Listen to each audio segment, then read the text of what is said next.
نبی پاک صلی اللہ تعالی علیہ وسلم اور انبیاء کرام علیہ السلام کیا بعد از وصال اپنی اپنی قبور میں حیات ہیں؟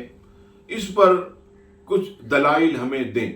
سب سے پہلی بات یاد رکھیے گا کہ اللہ تبارک و تعالی نے مراتب قرآن مجید میں بیان کی۔ سب سے پہلے فرمایا انعم اللہ من النبیین والصدیقین والشہداء والصالحین، تو تیسرا نمبر شہداء کا مرتبہ۔ رب کریم فرماتا ولا تقولوا لمن يقتل في سبيل الله اموات بل احیاء ولکن لا تشعرون، سورہ بقرہ آیت نمبر 154۔ ترجمہ، اور جو اللہ کی راہ میں مارے جائیں انہیں مردہ نہ کہو، وہ زندہ ہیں، ہاں تمہیں خبر نہیں۔ اب بتائیے جو تیسرا مرتبہ جس کا، وہ جب وصال کے بعد، شہادت کے بعد زندہ، تو پھر صدیقین کتنے زندہ ہوں گے، اور صدیقین سے بڑھ کر انبیاء کرام علیہ السلام جو کہ مخلوق میں سب سے افضل، ان کی حیات کا کیا عالم ہوگا۔ اور یہاں ایک بات اور بھی عرض کروں، قرآن مجید فرقان حمید کی ایک آیت وَلَا تَحْسَبَنَّ الَّذِينَ قُتِلُوا فِي سَبِيلِ اللَّهِ أَمْوَاتًا بَلْ أَحْيَاءٌ عِنْدَ رَبِّهِمْ يُرْزَقُونَ، یہ سورہ آل عمران کی 169، اس میں کہتے ہیں اپنے رب کے پاس زندہ اور روزی پاتے۔ بالکل یہ آیت ہے عند ربہم یرزقون، اپنے رب کے پاس زندہ۔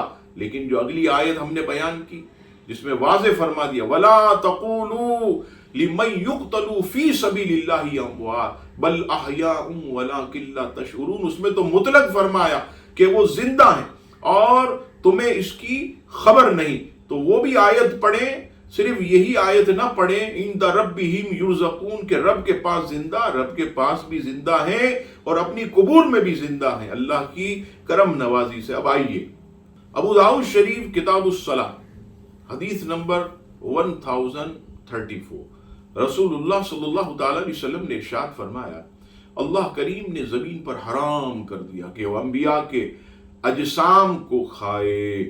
اب دیکھیے اس کی دلیل کنز العمال شریف کی ایک روایت، کتاب الفضائل والیوم 6 پیج نمبر 217 اور روایت نمبر 35,578، فرمایا کہ جب تستر کے مقام پر مسلمان لشکر کو حضرت دانیال علیہ السلام کا مبارک جسم نصیب ہوا، ان کے مبارک جسم کے ساتھ کچھ مال بھی رکھا ہوا، اور ساتھ یہ لکھا ہوا تھا کہ جو بھی اپنی حاجات کے لیے مخصوص وقت کے لیے اسے لینا چاہے لے لے، مگر وقت پر واپس کر دے ورنہ اسے برس کی بیماری لگ جائے گی۔ اب یہاں پر ایک بات جو امام ابن ابی شیبہ اپنی کتاب مصنف ابن ابی شیبہ والیوم 8 پیج نمبر 31 پر لکھتے ہیں کہ وہاں کے لوگ یہ حضرت دانیال علیہ السلام کا جسم اطہر کئی صدیوں پہلے سے رکھا ہوا تابوت میں، اس کے وسیلے سے کفار پر غلبہ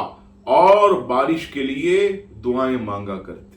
البدایہ والنہایہ ابن کثیر والیوم 1 پیج نمبر 492، رسول اللہ صلی اللہ تعالی علیہ وسلم کا ارشاد کہ حضرت دانیال علیہ السلام نے دعا کی تھی کہ مولا ان کی تدفین نبی آخر الزماں کی امت کرے۔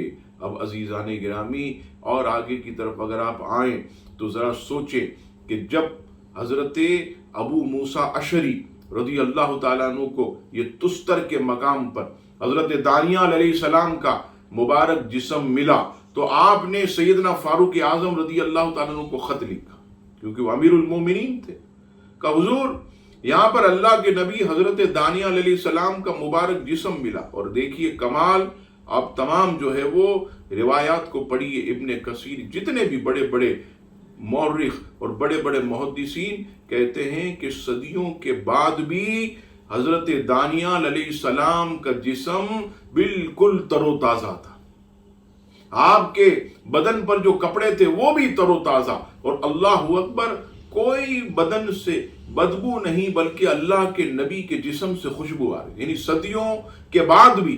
یا دیکھیے اگر کوئی اللہ اکبر 3 دن، بہت زیادہ میں نے بتایا، اگر کسی کے انتقال کو ہو جائے تو کمرے کے اندر بدبو پھیل جاتی، تعفن پھیلتا، اور تعفن جب وہ پھیلتا ہے تو پھر کیا ہوتا ہے کہ پوری عمارت پورے علاقے میں شور مچ جاتا کہ بھائی ایک شخص مر گیا اور اتنے دن کے بعد اس کی لاش سے بو آ رہی، لیکن اللہ کے نبی کی حیات دیکھی کہ حضرت دانیال علیہ السلام حضرت عیسیٰ علیہ السلام سے بھی پہلے کے، لیکن آپ کا جسم تر و تازہ. تو اس سے بھی پتا چلا کہ اللہ کا نبی جو ہے یہ زندہ ہوتا ہے، ہماری طرح ان کے جسم جو ہے وہ گلنے سڑنے سے جو ہے وہ پاک ہوتے ہیں. اب آئیے عزیزان گرامی، آخر میں حضرت سلیمان علیہ السلام، قرآن مجید فرقان حمید میں جو ہے وہ ساری چیزیں جو ہے وہ ان کی ملتی ہیں. تفسیر خازن والیوم 3 پیج نمبر 520، تفسیر مدارک پیج نمبر 959. حضرت داؤد علیہ السلام نے بیت المقدس کی بنیاد اس مقام پر رکھی جہاں حضرت موسیٰ علیہ السلام کا خیمہ نصب تھا. اب حضرت داؤد علیہ السلام کا وصال ہو گیا. آپ نے یہ وصیت کی حضرت سلیمان سے کہ بیٹا اس مقام پر تمہیں جو ہے وہ بیت المقدس کی تعمیر کرنی. حضرت سلیمان علیہ السلام نے جنات سے اس کی تعمیر کا آغاز کیا، اور جب آپ کے وصال کا وقت قریب آیا تو حضرت سلیمان علیہ السلام نے دعا کی، میرے مولا میرے وصال کو جنات پر ظاہر نہ فرمانا تاکہ یہ کام مکمل کریں. اب کیا ہوا، حضرت سلیمان علیہ السلام حسب عادت مسجد اقصی کی محراب میں عصا لے کر کھڑے ہو گئے. آپ کا وصال ہو گیا، اللہ اکبر، وصال ہو گیا. ایسے ہی عصا لے کر آپ کھڑے رہے، نہ جانے کتنے دن، کتنے مہینے یا کتنا عرصہ اسی طرح آپ عصا پر ٹیک لگا کر کھڑے. آپ بتائیے کہ ایک شخص اگر 4 یا 6 دن غسل نہ کرے تو اس کے بدن سے بو آتی. حضرت سلیمان علیہ السلام وصال کے بعد بھی ایسے عصا پر ٹیک لگائے کھڑے، اور آپ کی آنکھوں میں وہی چمک جو زندہ آدمی کی آنکھ میں ہوتی. آپ کے بدن میں کوئی تغیر نہیں، آپ کا لباس بالکل میلا نہیں ہو رہا، وہی صاف ستھرا مبارک آپ کا بدن ہے، کپڑا ہے.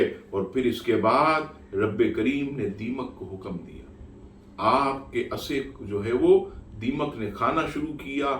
جب دیمک نے اس عصا کو کھانا شروع کیا، حضرت سلیمان علیہ السلام زمین پر آپ کا بدن تشریف لے آیا. اب جو ہے جنات پر یہ راز کھلا کہ ہائے حضرت سلیمان علیہ السلام تو کب کے وصال فرما چکے. تو عزیزان گرامی، اس سے ہمیں یہ پتہ چلا کہ اللہ کا جو نبی ہوتا ہے یہ وصال کے بعد بھی زندہ ہوتا ہے، اس کا بدن بھی سلامت، اس کا کفن بھی سلامت، اور اس کے بدن سے جو ہے وہ خوشبو کی لپٹیں آ رہی ہوتی ہیں. اب آئیے، یہ تو ان کے جسم کی سلامتی. اب یہ حضرات انبیاء اپنی قبور میں نماز بھی پڑھتے. چنانچہ صحیح مسلم حدیث نمبر 4379، سیدنا انس بن مالک رضی اللہ تعالیٰ عنہ اس حدیث کے راوی، حضور علیہ السلام فرماتے ہیں کہ جب میں معراج کی رات حضرت موسیٰ علیہ السلام کی قبر کے پاس سے گزرا جو ریت کے سرخ ٹیلے کے پاس واقع تھی، حدیث کے الفاظ یصلی فی قبری ہی، تو میں نے دیکھا حضرت موسیٰ اپنی قبر میں نماز ادا کر. وہ دیکھیے بعد از وصال حضور فرماتے جب ان کی نظر مجھ پر پڑی تو آپ کہنے لگے بلند آواز سے، اشہد انک رسول اللہ، میں گواہی دیتا ہوں کہ آپ اللہ کے رسول. اور آپ دیکھیے حضرات انبیاء ایک وقت میں کئی مقام پر بھی جاتے ہیں، اور اس کی دلیل سنیے.